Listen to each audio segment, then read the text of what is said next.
Hello बच्चों, तो हम क्या कर रहे थे, E2 रिएक्शन की स्टीरियोकेमिस्ट्री डिस्कस कर रहे थे। ठीक है, तो देखो ये क्या था, एक हमने केस डिस्कस किया था जिसमें कि क्या होता है आपका, यदि बीटा कार्बन में 2 हाइड्रोजन होते हैं तो उस समय क्या होता है, जो मेजर प्रोडक्ट बनता है वो बनता है जिसका कि जो कन्फर्मेशन मोस्ट स्टेबल होता है। ठीक है, कन्फर्मेशन हमें मालूम है जब क्या होगा, डीहाइड्रो हेलोजिनेशन होगा तो एल्कीन बनेंगे, और एल्कीन कौन सी ज़्यादा स्टेबल होती है, ट्रांस। तो जो चाहे कैसा भी कंपाउंड हो, यदि बीटा कार्बन के पास 2 हाइड्रोजन है तो ट्रांस एल्कीन मेजर बनेगी और जो सिस एल्कीन है वो माइनर बनेगी, या ई फॉर्म मेजर बनेगी और जेड फॉर्म माइनर बनेगी। सेकंड कंडीशन हम ले रहे थे, जिस कार्बन से ब्रोमीन है उसके बगल वाला कार्बन मतलब बीटा कार्बन, यदि उसके पास एक ही हाइड्रोजन होता है तब क्या होता है देखो। तो जब हम क्या करेंगे, इसको बेस के साथ ट्रीट करेंगे तो इसका डीहाइड्रो हेलोजिनेशन होगा, मतलब यहाँ से हाइड्रोजन निकलेगी, यहाँ से हेलोजन निकलेगा मतलब ब्रोमीन निकलेगा, और कार्बन कार्बन डबल बॉन्ड बनेगा। ठीक, अब इस केस में सिस बनना चाहिए या ट्रांस बनना चाहिए, वो डिपेंड करता है जो ये स्टार्टिंग मटेरियल है, जो आपका रिएक्टेंट है, उसके स्ट्रक्चर पर। पहला जो मैं दिखा रही हूँ देखो, इसमें क्या दिखाया गया है, दोनों हाइड्रोजन सेम साइड और ब्रोमीन मतलब दोनों हाइड्रोजन सेम साइड है। ठीक, अब इसको सबसे पहले हमने न्यूमैन प्रोजेक्शन के फॉर्म में लिखा, तो देखो यहाँ आपको दिख रहा है हाइड्रोजन हाइड्रोजन सेम साइड, हमने लिखा है hydrogen hydrogen same side, bromine and C6H5 same side, bromine and C6H5 same side, ये इक्लिप्स फॉर्म है। और थर्ड ये CH3 अब साथ आएंगे, तो ये हो गया आपका। ठीक, तो 1 कार्बन ये डॉट वाला हो गया और जो दूसरा कार्बन है वो सर्किल हो गया। समझ में आ रहा, कौन सी फॉर्म में, इक्लिप्स फॉर्म है, मतलब आगे वाला कार्बन पीछे वाले कार्बन को कम्प्लीटली क्या कर रहा होगा, आपका ढक दे रहा होगा। इक्लिप्स फॉर्म जानते हैं ना, लेकिन अब दिखाते समय क्या दिखाते हैं, ये एच ऐसे दिखाएंगे, पीछे वाला डैश डैश करके दिखाया जाएगा, लेकिन दोनों के बीच का जो एंगल होगा, इसके और इसके बीच का जो बॉन्ड एंगल होगा वो 0 डिग्री होता है। इक्लिप्स फॉर्म में क्या होता है, जो हाइड्रोजन कार्बन और जो दूसरा हाइड्रोजन है उनके बीच का जो एंगल होता है वो 0 डिग्री होता है।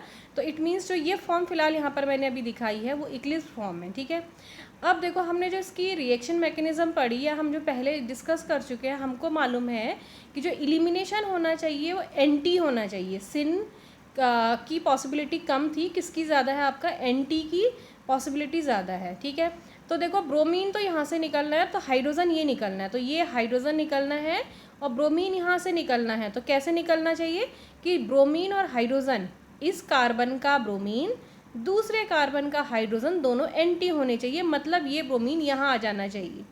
ठीक है, अब ये ब्रोमीन यहाँ कैसे आएगा, जब हम क्या करेंगे, इसको 60 डिग्री रोटेट करेंगे, इतना रोटेट करेंगे पूरे बॉन्ड को, तो ये ब्रोमीन यहाँ आ जाएगा।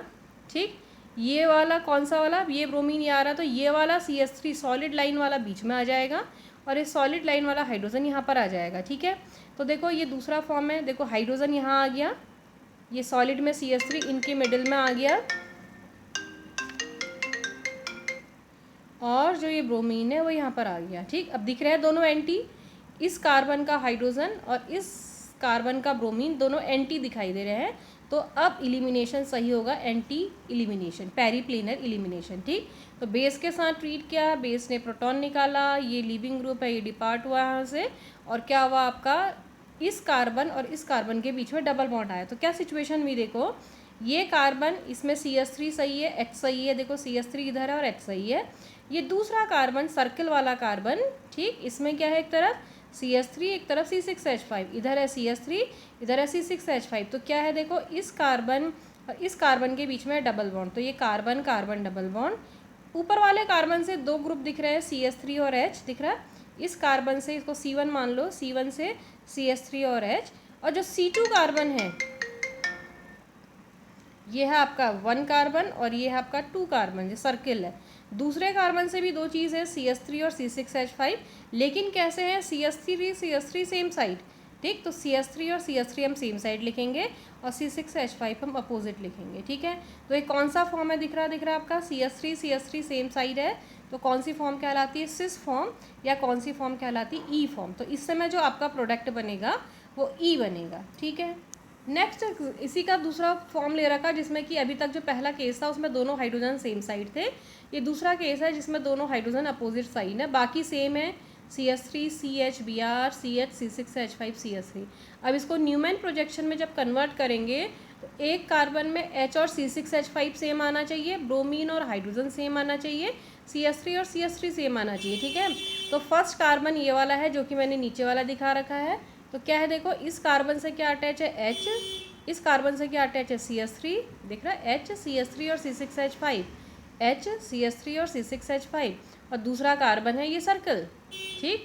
इससे क्या अटैच है Br H और CS3, Br H और CS3। अब कैसे होना चाहिए देखो, जो C6H5 है उसकी तरफ दूसरे का H आना चाहिए, तो C6H5 की तरफ H आना चाहिए, Br की तरफ H आना चाहिए, H की तरफ Br आना चाहिए, और CS3 सेम, ठीक है। अब कौन सा एलिमिनेशन है, this is anti periplanar elimination. Anti periplanar elimination का मतलब क्या हुआ, जो हाइड्रोजन है और जो ब्रोमीन है वो कैसे होना चाहिए, 180 डिग्री पर, ठीक है। तो कैसे होगा देखो 180 पर, ये भी इक्लिप्स फॉर्म है, ये कौन सी है, न्यूमैन का इक्लिप्स फॉर्म है, मतलब हाइड्रोजन और जो ब्रोमीन है उनके बीच का जो डाइहेड्रल एंगल होगा वो 0 डिग्री है, ठीक है।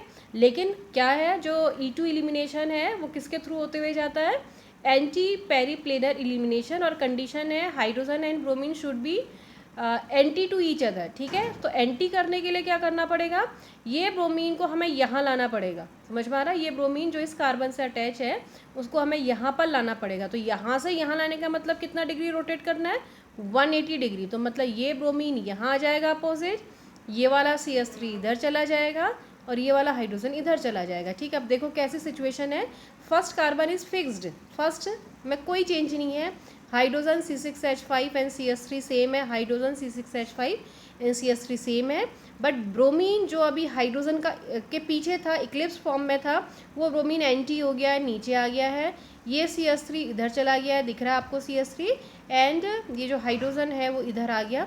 तो ये बन गया आपका कौन सी form, staggered form, and in this form this hydrogen which is attached with this carbon atom and this bromine atom which is attached with another carbon atom, they are anti to each other, ठीक है, दिख रहा है anti.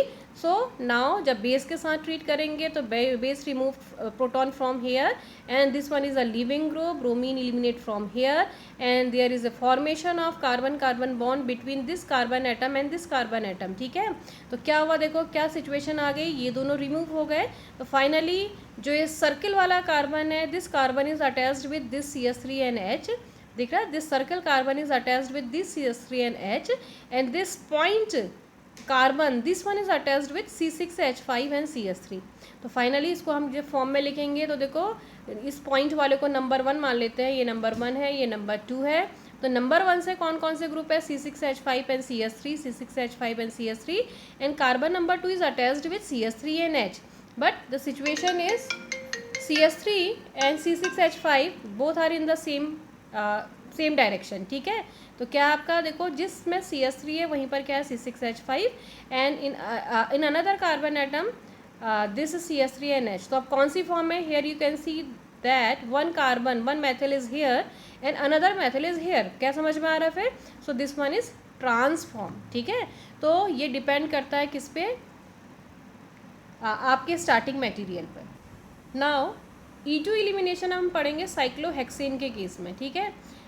तो cyclohexane आप जानते ही हैं, cyclohexane का जो नॉर्मल स्ट्रक्चर दिखाते हैं इस फॉर्म में रहता नहीं है, कौन सा रहता है, चेयर बोट और ट्विस्ट बोट के फॉर्म में रहता है, and all of them chair form is most stable form, ठीक है, साइक्लोएल्कीन में। सो दिस इज कौन सी फॉर्म है आपकी, चेयर फॉर्म ऑफ साइक्लोहेक्सेन। अब आप जानते ही हैं ये वाले जो बॉन्ड्स होते हैं ये कौन से होते हैं, एक्सियल होते हैं, और ठीक है, दूसरे कौन से होते हैं आपके, ये होते हैं आपके एक्सियल, और ये क्या होते हैं आपके इक्विटोरियल, ठीक, ये हो गया आपका एक्सियल, और ये कौन सा होता है, इक्विटोरियल, ठीक है। अब क्या होता है देखो, और हम आपको ये भी मालूम ही होगा कि यदि हम 1-2 की बात करते हैं, किसमें, ये एक यहाँ से एलिमिनेट होना है, दूसरा है, क्योंकि एलिमिनेशन में क्या होता है, डीहाइड्रोहेलोजिनेशन कैसे होनी चाहिए, एडजेसेंट कार्बन में, मतलब एक कार्बन से एक हाइड्रोजन निकलेगा तो सेकेंड वन से X निकलेगा। और 1-2 में कब होता है ट्रांस, हमने मैकेनिज्म में पढ़ा कि किस क्या फेवर करता है, ट्रांस एलिमिनेशन फेवर करता है, ठीक है। तो 1-2 में ट्रांस होता है या तो H और X, मतलब H और लिविंग ग्रुप या तो एक्सियल से अटैच होने चाहिए, या किससे होने चाहिए, इक्विटोरियल से अटैच होने चाहिए, ठीक है। तब कौन सी फॉर्म कहलाएगी, HN लिविंग ग्रुप, मतलब जो प्रोटॉन निकल रहा है, जो बेस ले जा रहा है, और जो लिविंग ग्रुप है वो कैसी पोजीशन से निकलने चाहिए, ट्रांस के लिए एक्सियल एक्सियल से या इक्विटोरियल इक्विटोरियल से। ठीक है, जैसे देखो ये मैंने एक साइक्लोहेक्सेन बनाया है जिसमें कि मैंने दिखा रखा है एक्स कौन से उसमें है, इक्विटोरियल में है। एक्स किस में है आपका, इक्विटोरियल में, और दूसरे वाले का इसका जो है वो इक्विटोरियल है, ये समझ में आ रहा। ठीक, तो इसमें से ट्रांस एलिमिनेशन हो सकता है, फिर नहीं हो सकता है। क्यों नहीं हो सकता है, क्योंकि जो दूसरा वाला इक्विटोरियल है वहाँ पर कार्बन कार्बन बॉन्ड है, जो इसका हाइड्रोजन है वो कहाँ पर है, यहाँ पर है। कहाँ पर है, एक्सियल में। और यदि हम क्या कहेंगे, ये यहाँ से निकलेगा और ये निकलेगा, तो ये कौन सा एलिमिनेशन है, सिन एलिमिनेशन है। ये सिस वाली फॉर्म होती है। ठीक है, कौन सी, ये एक्सियल है, ये सॉरी ये इक्विटोरियल है, ये एक्सियल है।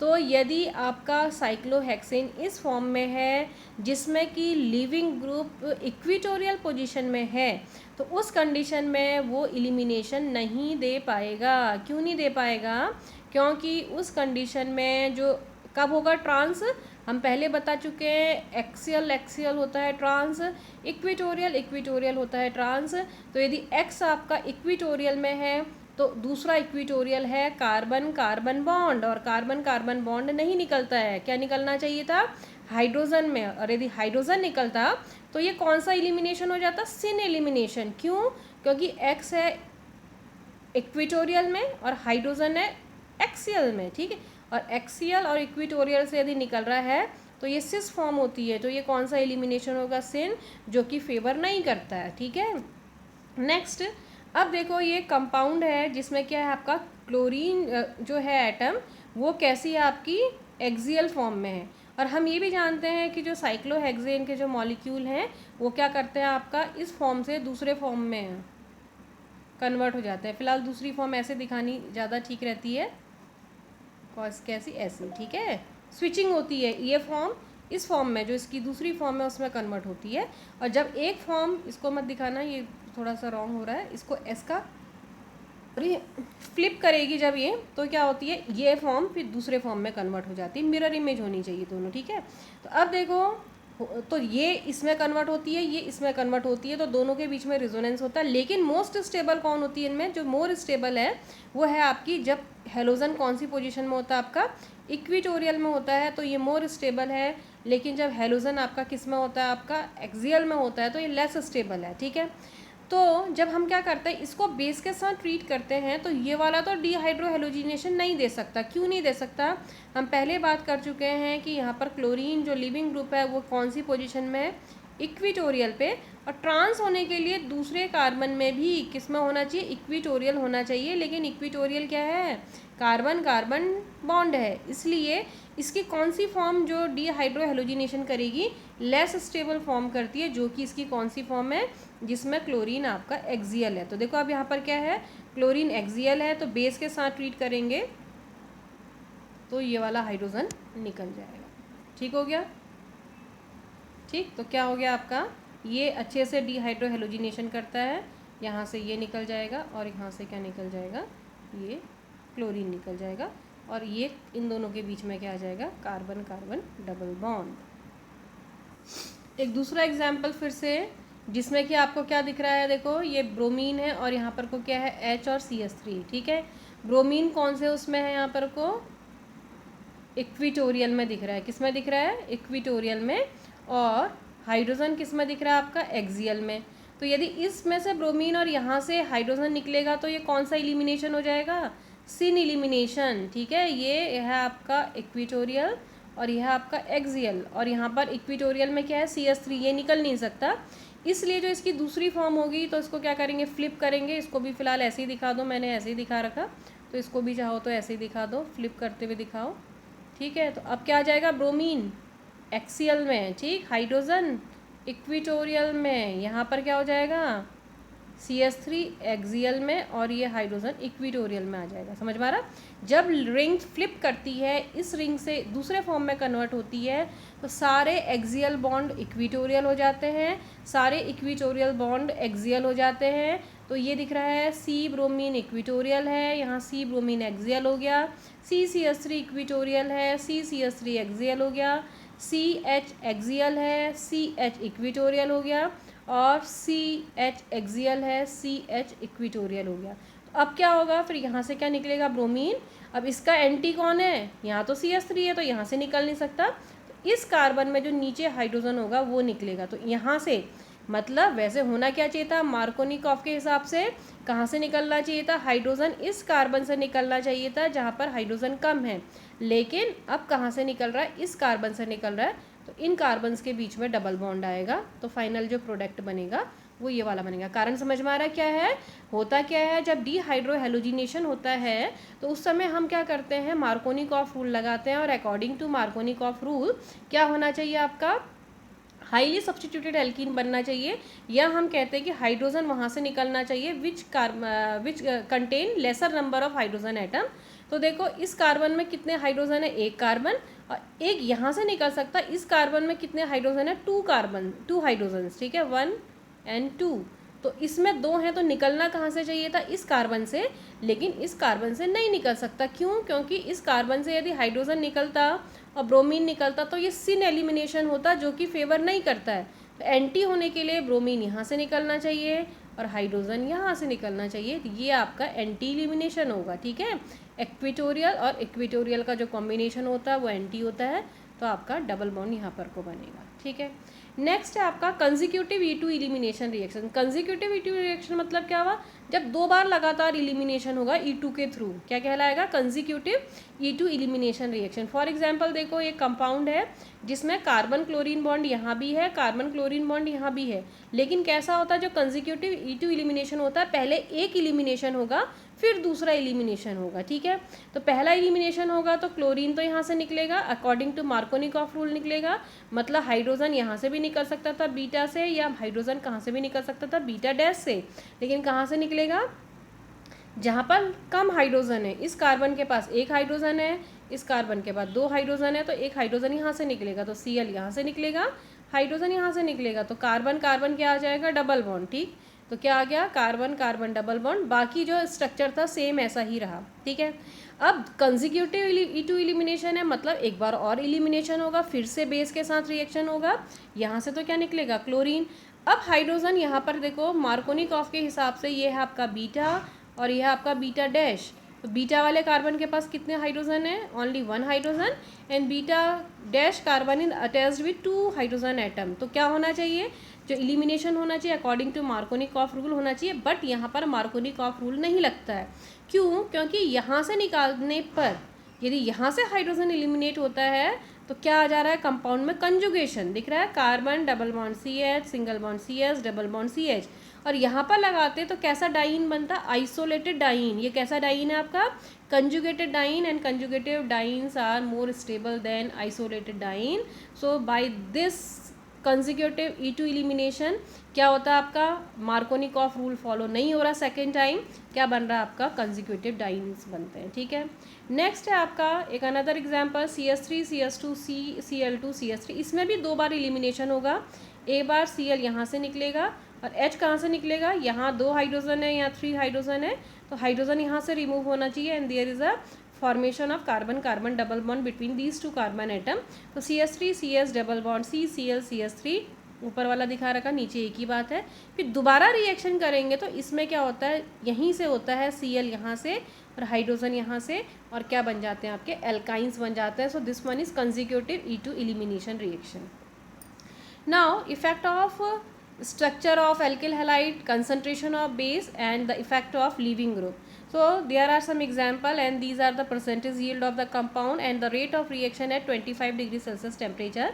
This one is CH3 CH2Br ethyl bromide, this one is at isopropyl bromide, and this one is tertiary butyl bromide. Means this one is 1 degree alkyl halide, second one is 2 degree alkyl halide, and third one is 3 degree alkyl halide. This carbon is attached with 3 carbon atoms, so this one is 3 degree alkyl halide. तो क्या हो रहा देखो, yield when alkyl halide is 1 degree, then the yield is only 0.9%.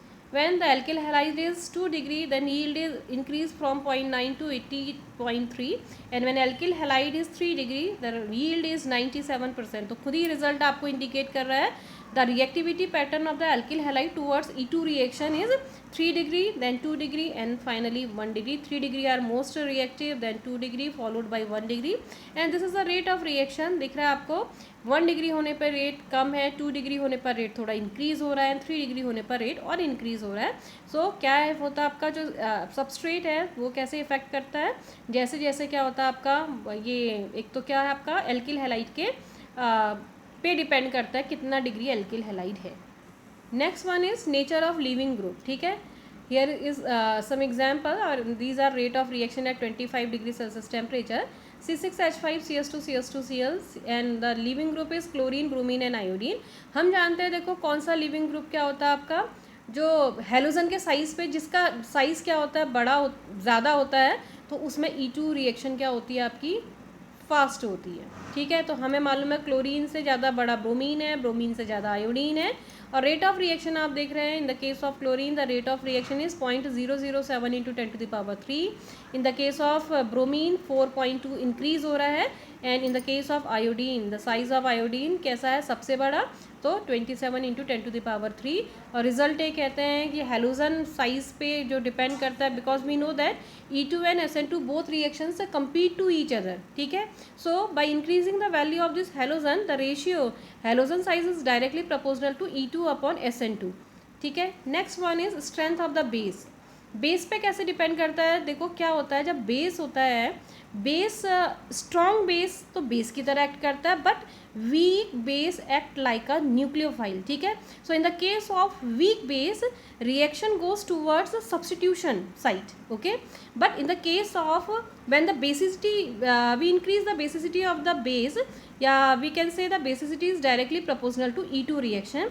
Here there are some bases NH2 negative which is more basic than C2H5O negative and this one is more basic than OH negative. ठीक है, this is the basicity pattern of bases and the reactivity pattern is same like this one. When we use NH2 as a base, then the ratio of E2 increases. ठीक है, तो it means basicity is directly proportional to E2 reaction. So it means in the case of weak base the reaction goes towards SN2 site, but in the case of strong base, क्योंकि strong base होगा तो it eliminate a proton. ठीक है, and जो product होगा in that case we can get eliminated product as a major product than the substituted product.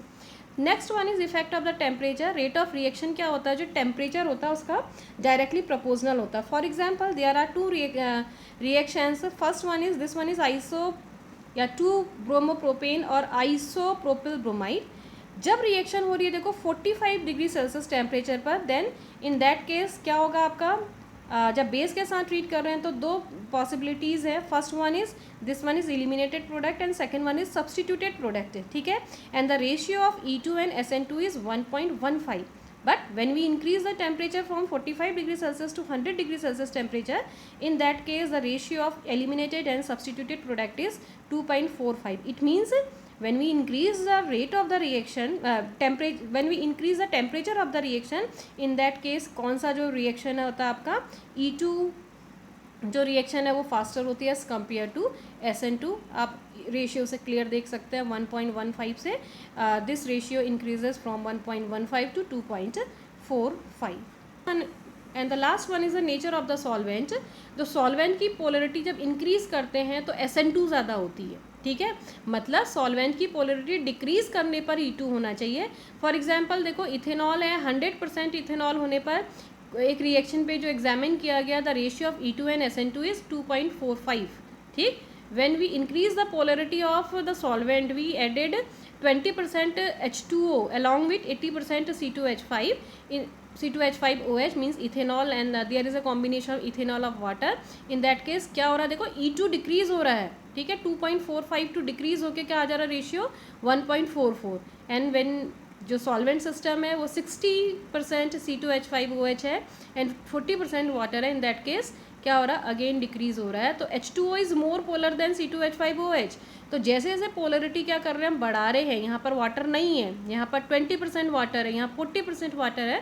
तो it means हम solvent को पोलर बना रहे हैं. तो जैसे जैसे पोलर बना रहे हैं तो E2 का रेशियो कम हो जा रहा है. तो कौन सी रिएक्शन ज़्यादा होती है, SN2 रिएक्शन ज़्यादा होती है। मीन्स पोलरिटी किसको फेवर करती है, सब्स्टिट्यूशन को फेवर करती है, ना कि एलिमिनेशन को फेवर करती है।